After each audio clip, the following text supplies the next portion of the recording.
भाजपच्या कोर कमिटीची रात्री उशिरा वर्षा बंगल्यावरती बैठक पार पडली। या बैठकीत मुंबईतल्या सत्ता समीकरणावरती तसंच सत्तेसाठी शिवसेनेची हातमिळवणी करायची का, शिवसेनेने युतीचा पर्याय फेटाळल्यानंतर पक्षाची रणनीती काय असेल यावर कोर कमिटीच्या बैठकीत सविस्तर चर्चा झाल्याची माहिती मिळतेय।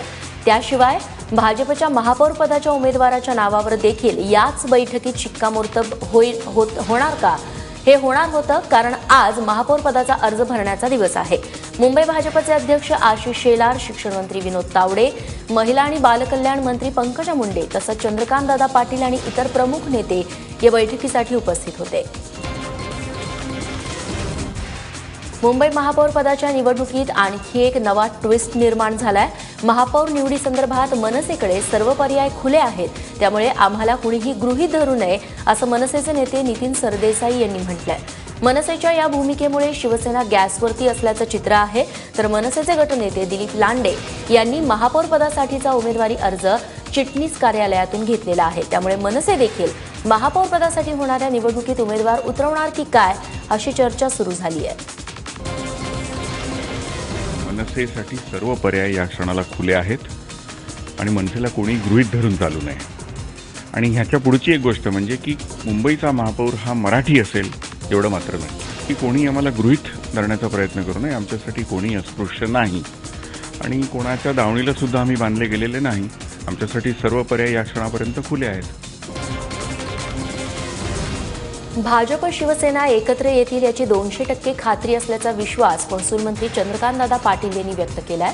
ते कोल्हापुरात बोलत होते। तसंच दोन्ही पक्ष एकत्र यावेत यासाठी जातीनं प्रयत्न करणार असल्याचंही त्यांनी सांगितलंय।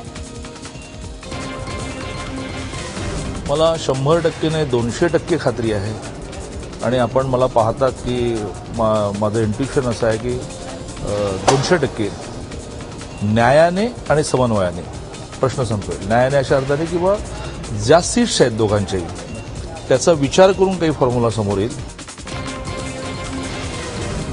मुंबई महापालिकेत सत्तेसाठी आता भाजपनं देखील कंबर कसायला सुरुवात केली आहे। भाजपनं नवी मुंबईच्या कोकण विभागीय आयुक्त कार्यालयात आपल्या गटाची काल नोंद केली आहे, ज्यात भाजपसोबत 84 नगरसेवक आहेत। मुंबई महापालिकेत भाजपचे 82 नगरसेवक निवडून आलेत, तर मुमताज रेहबर राजा खान यांनी भाजपला पाठिंबा दिलाय। भाजपच्या गटनेतेपदी पुन्हा मनोज कोटक यांची नियुक्तीही करण्यात आली आहे। कुख्यात गुंड अरुण गवळी यांची मुलगी आणि अखिल भारतीय सेनेच्या नगरसेविका गीता गवळी अखेर भाजपच्या गोटात दाखल झाल्या आहेत। गीता गवळींना मुंबई महापालिकेत स्थायी समिती सदस्यपद आणि आरोग्य विभागाचं अध्यक्षपद देण्याचं आश्वासन दिलं गेलंय। त्यानंतर गीता गवळी यांनी भाजपला पाठिंबा दिलाय। याआधी गीता गवळी या सेनेत जाणार अशी चर्चा होती, त्यासाठी त्यांनी उद्धव ठाकरेंची देखील भेट घेतली, मात्र शेवटच्या वेळी त्यांनी भाजपला समर्थन दिलंय। भाजप विकास करतो, पारदर्शक करतात आणि लोकांचा विकास करतात हे आपण पाहिलं पण आहे। आणि जनतेने जास्तीत जास्त भाजपला साथ दिली आहे। उद्धव साहेबांबद्दल खूप रिस्पेक्ट आहे। खालचे लोकांनी थोडा दुखवला।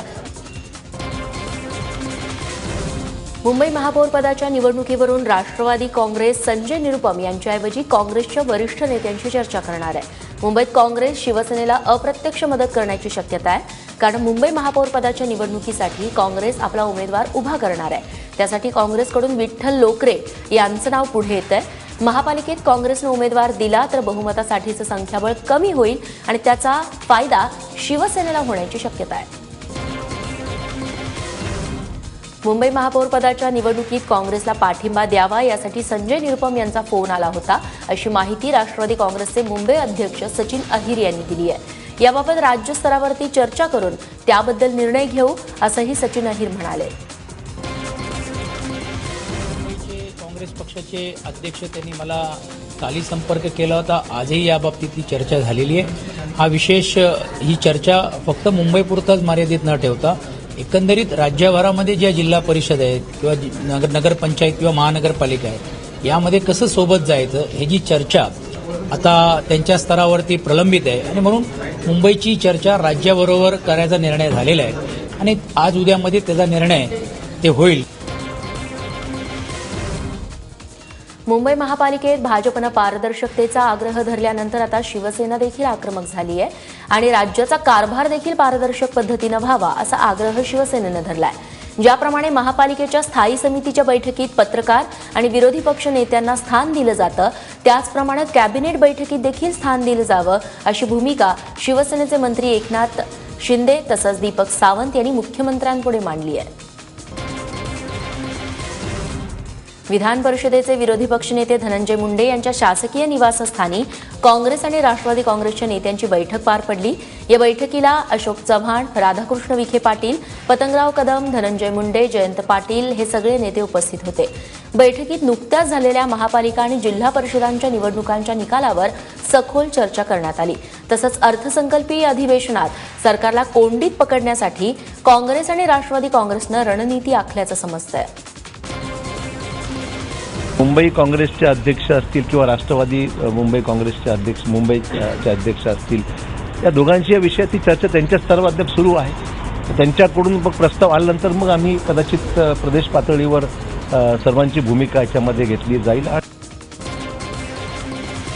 विधिमंडळाचं अधिवेशन 6 तारखेला सुरू आहे. 5 तारखेला आम्ही त्या संदर्भामध्ये बसून पुन्हा एकदा ती रणनीती आम्ही ठरवणार आहोत. सरकारने शेतकऱ्यांच्या दृष्टिकोनातून अद्याप कुठलाही निर्णय घेतला नाही, पण आम्ही ती चर्चा परवा सर्वच विरोधी पक्षाचे जे काही वेगवेगळे घटक पक्ष आहेत त्याच्यामध्ये बसून चर्चा करणार आहोत.